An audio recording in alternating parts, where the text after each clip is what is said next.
네, 안녕하세요. 안녕하세요. 네, 오늘은 저희가 주제가 뭐냐면은 부동산에 관련된 이야기인데 네, 요즘에 우리나라의 부동산 같은 경우에는 네, 생각보다 많은 분들이 좀 불신을 한다던가 아니면은 그 여러 가지 수익률적인 부분들 때문에 과연 어디다 투자를 해야 될까라는 생각들을 지금 많이 하고 있어서 저희가 눈을 돌릴 수 있는 방향들이 제 가까운 나라 뭐 중국이라든가 아시아 쪽을 좀 둘러보고 있는데요. 오늘 전문가 분을 모시게 된 이유는 일본에 관련된 부동산에 대한 굉장히 수익률이 있다라고 말씀을 하셔갖고 이 네. 자리에 모이게 되었습니다. 그래서 오늘 주제 같은 경우에는 과연 일본 부동산에서도 어떠한 투자를 통해서 어떠한 그 내용을 수익률을 가져갈 수 있는지에 대한 부분에서 오늘 설명을 드렸고요. 오늘 그 모신 전문가 분이랑 한번 인사를 한번 나누도록 하겠습니다. 잠깐 우리 한번 자기소개 좀 부탁드리겠습니다, 선배님. 네, 네, 안녕하세요. 예, 저는 일본에서 네, 일본 코베에서 부동산업을 하는 김창호라 합니다. 잘 부탁드리겠습니다. 네, 반갑습니다. 그러면 그 지금 일본에서 부동산을 하고 계신데 네, 제가 좀 외람된 말씀이지만은 한 시간 하신 지는 좀 경력이 얼마 정도 되셨나요? 한 20년 정도 됩니다. 아, 20년 정도요? 네, 네, 그러면은 부동산에 대한 추이에 대해서 저희가 어떠한 디테일한 부분들을 말씀을 드려도 네, 자연스럽게 좀 그 소통하시는데 어려움은 없으시다는 말씀이신 거죠? 네, 네, 그러면은 저희가 좀 질문식으로 한번 가보고요. 네, 제가 지금 한국에서 듣고 있는 이야기로는 네, 가장 큰 대두거리가 뭐였었냐면은 첫 번째가 일본 부동산이 약간 좀 폭락을 하고 있다라는 소문을 굉장히 많이 듣고 있습니다. 여러 가지 네, 환경적인 내용도 듣겠지만은 네, 그 부분들이 어떤지 그리고 제가 가장 좀 의심 있게 들었던 뉴스에서 봤던 내용들이 이런 거였거든요. 부동산이 있지만은 수익률은 날 수가 없다. 그리고 공실이 굉장히 많이 늘었기 때문에 부동산 버블로 인해서 공실들이 굉장히 좀 많이 있어서 그 공실들을 막 채우기 위한 노력들을 굉장히 많이 하고 있다 보니까 그냥 집이 남아 돈다는 얘기를 들었습니다. 네, 그 네, 부분에서 좀 제가 좀 심층적으로 자세히 좀 알고 싶어서 네, 이 주제거리를 화두로 한번 진행 한번 해보도록 하겠습니다. 우리 네, 전문가님께. 네, 네. 네. 네. 그 이야기는 네. 듣지는 않았는데 맞지 않아요. 공실이 많은 것은 네. 시골이나 네. 네. 일본도 인구가 줄어들고 있기 때문에 네. 네. 맞습니다. 사람들이 다 대도시에 에, 모여가는 경향이 있습니다. 그러니까 시골이 역시 사람이 적어지요. 노인만 남고 네. 젊은이는 다 도해지로 가기 때문에 네네네. 결과 그 시골에는 많이 공실이 있어요. 사실 공실이 많아서 집이 한 10년, 20년 비었다. 그것을 부숴야 하는데 부술 수도 없고 참 곤란하다는 이야기가 많은데 그것은 시골의 이야기고 큰 도시에서는 방이 모자랄 경우가 있고 사실 내 선배님이 오카야마에서 아, 일본 오카야마요? 네네. 오카야마에서 도쿄로 네. 집이 아들이 네. 도쿄에 대학에 다닌다 하기 네네. 때문에 네. 도쿄에서 집을 찾는데 집이 없어요. 아, 집이 예, 없다고요? 네. 지금 3월 달이 네. 이사하는 일본의 시즌이기 때문에, 그쵸. 그, 우리나라랑 비슷하네요. 봄에 많이 예, 그걸 하니까. 집이 없어서 네. 많이 고생하시고, 네네. 그리고 겨우, 어제인가 엊그제인가? 네. 도쿄, 타카다노바바라는 장소에서 하나, 집이 있었다고. 네네. 그런데 엄청 비싸지만은 집이 없어서 그것을 빌릴 수밖에 없다. 음, 그러한 상황도 있어요. 그러니까 네. 아까 이야기는 틀리지는 않아요. 틀리지는 않는데 그것이 다 일본 전부가 아니요.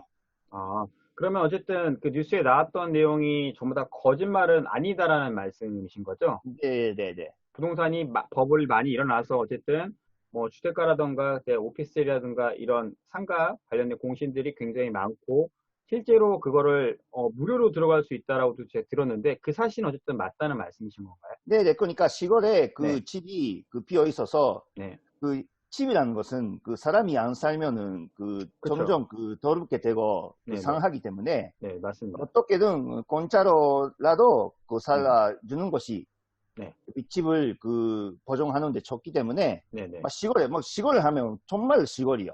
그러니까 어떤 정말 정도의 시골이라는 말씀이신 거예요? 우리나라 어, 시골 같은 경우에는 뭐 서울이랑 그러니까 시가지에서 좀 먼 거리를 말을 하는데 네네. 그 일본이 우리나라보다 훨씬 더 크지 않습니까? 네네. 날짜도 크고 한데 어떤 식으로 말씀을 좀 구체적으로 좀 얘기를 해주시면 어떨까 뭐 싶습니다. 시골 하면 그 정말 네, 그 시에게 한 네, 인구가 뭐 1만 명든지 네, 몇 천 명든지 그러한 네, 네. 시골의 이야기가 그렇죠. 아, 네. 그래요. 그럼 우리나라랑도 어떻게 보게 되면은 좀 비슷한 구조네요. 우리나라 사람들이 지금은 반대로 사업을 농업적으로 사업을 하시는 분들이 이제 그 시골로 가긴 하는데 우리나라 같은 네네. 경우에는 네. 작은 시골이라고 한다고 하면은 그 시에 있는 그 면이라고 해야 되겠죠. 면에 있는 읍이라는 것에 있는 분들이 한 50명에서 100명 정도 미만을 잡고 있거든요. 아, 저희도 네네. 거기 가게 되면은 실제로 집이 그냥 무너져 있는 집도 있고 네, 그냥 있죠. 집이 남아 있는 경우 있는데 그거랑 네. 같은 기준으로 보면 될까요, 저희가? 그렇죠. 네. 정말 그러한 집도 일본에는 사실 있어요. 아까 음. 말씀하신 그런 집이 네네네. 한 그 시골에 가서 네. 집세가 한국 돈은 50만 원, 네. 40만 원 네. 그런 집 많이 있어요. 음. 많이 있기는 하는데 네네. 뭐 그것이 다가 아니고 네. 우리가 그 일본에서 부동산 살 경우에는 그런 것은 절대 안 싸고 음. 그 도시 조그마한 도시죠. 도쿄, 오사카, 고베, 후쿠오카 그런 찬스에서 사는 것이 우리는 그런 시골에서 안 사고 음. 도시에서 살게 되죠. 우리가. 아, 그럼 네네. 오히려 수요는 지금 3월 달이라던가 그 다음 해, 다음 연도에 계속적으로 수요가 많이 일어난다는 말씀이신 건가요? 네, 그렇죠. 그럼 대부분 다 그 얻는 인구가 직장인과 학생 쪽으로 저희가 좀 분류를 말씀을 해주면 좀 괜찮을까요? 저희, 네네, 그렇죠. 아, 4월달에 그 시즌이 네네. 시즌이니까. 학생하고 네, 네. 그 새롭게 그러면은, 시작하는 네네. 예, 말씀하시죠. 이 지금 시즌과 그 네. 말씀하신 대로 학생하고 그 취직, 새롭게 취직하는 사람들, 네. 일을 새롭게 하는 사람들이 많기 때문에 네. 지금 시즌으로서 뭐 정말 그 도시는 집이 없어요, 지금. 아, 도시에는 집이 없을 정도라고요? 네네네네네네. 아, 그래요? 저희가 체감을 할 만한 그런 어떠한 그런 게 있을까요? 예를 들면은 뭐 월세 기준이라던가 그런 기준을 했을 때 우리나라 같은 경우에는 어쨌든 저희는 직장인이랑 말 그대로 대학생 기준을 많이 바라보고 있습니다. 근데 네네. 반대로는 어떻게 하냐면은 이 집을 매매를 한다던가 어떠한 그 매도를 하실 때 전세라든가 이거 낼 때는 대부분 다 나이 또래가 40대에서 30대 그리고 50대 이상의 분들이 많이 그걸 하는데 네. 그런 얘기를 똑같이 하더라도 우리나라에도 얘기하시는 부분들이 인구가 줄어들고 있고 네. 어떤 같은 그 사무실이 있더라고 하더라도 사무실이 있는 오피스텔 맨션이라고 하더라도 잘 이게 많이 허용을 안 하고 있거든요. 수익률이 너무 낮다. 그리고 시장성이 너무 없다라고만 얘기를 하는데 그분에서 좀 더 디테일하게 말씀해 주시면 어떨까요? 그 예를 들면은 지금 그냥 일본 이 시가지가 그런 역이라던가 근처 쪽에는 있지만은 이런 부분들이 좀 약간 뭐 약하다. 그렇게만 설명해 주는 것보다도 좀 더 구체적으로 좀 말씀해 주시면 좀 어떨까요? 제가 우선 그 전문가님께 우선 얘기를 들은 것만으로는 그냥 대학생들이 그냥 채워주고만 있다. 그리고 수익률이 이렇게 이렇게 해서 잘 나온다라고만 말씀해 주신데 그런 좀 구체적인 사례가 좀 어떤 게 더 있을까요? 그 외에도. 음, 사례라는 것이 그 네네. 학생, 학, 학생 외에. 학생 외에 그 네네네. 누가 그렇죠. 집을 빌리는가 하는 거. 네네, 맞습니다. 그게 가장 고민이 되거든요. 그리고 어, 월세에 대한 부담도 굉장히 물가가 좀, 일본이 그래도 낮아졌다고는 하지만 물가가 좀 있는 걸로 저는 알고 있습니다. 그 물가에 대해서 월세가 비중이 같이 높아지지 않을까라는 생각도 어, 하고, 그 월세를 만약에 못 내는 사람도 있지 않겠습니까? 한두 명 정도는 못해도. 그래서 거기에 대한 음, 부분을 좀 디테일하게 좀 말씀해 주시면은 아, 좋을 것 같습니다. 네. 집세는 에, 일본 호쇼가이샤, 보존 회사, 네. 그곳에 그 집을 빌리는 때는, 네. 집을 빌릴 때는 반드시 거기에 그 가입해야 해요. 아, 어떤 그 호쇼가이샤, 호쇼가이샤네. 호쇼가 회사라는 게 어떤 거죠? 그러니까 네, 그 맨 처음에 집에 들어갈 때 네, 돈을 내고 그 가입하면은 혹시 집세가 밀려도 그쵸, 그쵸, 그쵸. 그런 그 회사가 대리로 지불해줘요. 아, 그런 구조가 집세를. 있나요? 네, 네, 있어요. 그 회사가 혹시 작은 회사라던가 좀 약간 신뢰성이 좀 없을 그런 회사는 아닌가요? 좀 그런, 그거 네? 없어요. 일본에서는 그것이 뭐 당연해요.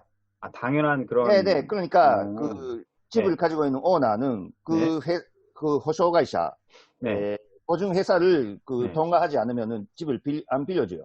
아, 그 보증회사가, 네, 네. 아니고 그 아, 오나가라는 그런, 오너가 그 네, 집을 그렇게 그 사람을 넣을 때에 네, 그 보증 회사에 안 들어가면은 그 네, 빌려주지 네. 않아요. 아, 그러면 이제 저희가 좀 정리해서 말씀을 드리자면은, 그 네, 월세적인 부분도 그렇고, 네, 그런 부분들이 어떠한 그 보증, 저희 나라로 하면 보증보험이라는 회사, 그러니까 저희 네, 나라 같은 경우 전세를 기준으로 하게 되면은, 네, 그 전세가 이제 그분들이 나중에 나갈 때그 보증 계약을 하거든요. 저희 나라 같은 경우에도. 네, 네, 그러니까 그런 하나의 그 회사가 있다라는 얘기네요. 네, 그렇죠. 그것을 음, 보증해주는 회사가 있어요.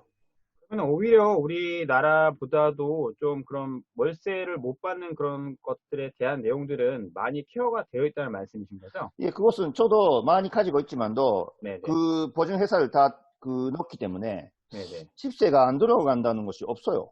음, 그러면은, 어, 생각보다 좀, 저희는 좀 이게 좀 생소한 부분이라서, 그런 보증회사가 있다.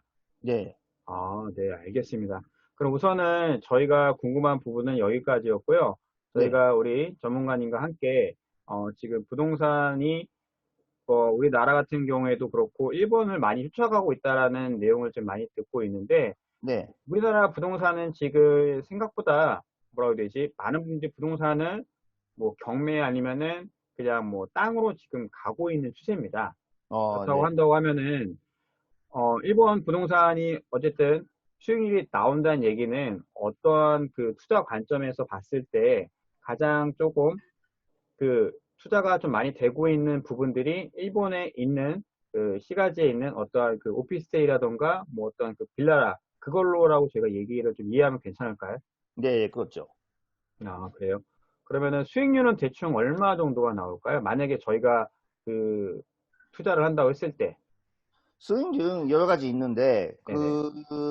낮은 것으로서 6 6바, 정도, 아, 6, 6% 정도.